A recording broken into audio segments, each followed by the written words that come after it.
person ko. I mean, hindi lahat ng tao magugustuhan kung ano yung ginagawa ko. Hindi lahat ng tao ma-appreciate kung ano yung ginagawa ko. Even though pagod ako, binubuhos ko lahat ng best ko, never nilang ma-appreciate or never nilang maintindihan kasi ang makikita lang nila lagi yung mali.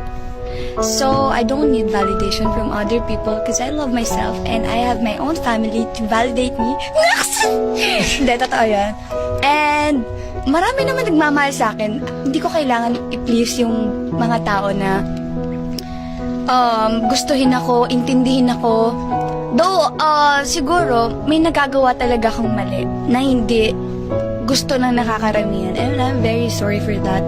Sorry for disappointing you all. But yeah, I'm still learning. And I'm willing to learn.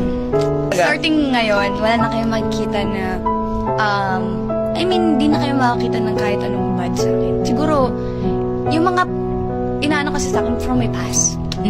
And ang pangit... Ngayon ka natututo. Yes, ang pangit kasi lumaban pag ginamit yung past mo. Tama. Hindi mo may-explain. Hindi mo may-explain sa kanila na nagbago ka na. Kasi nga, yun yung tumatak sa kanila. So, ayun. Hindi naman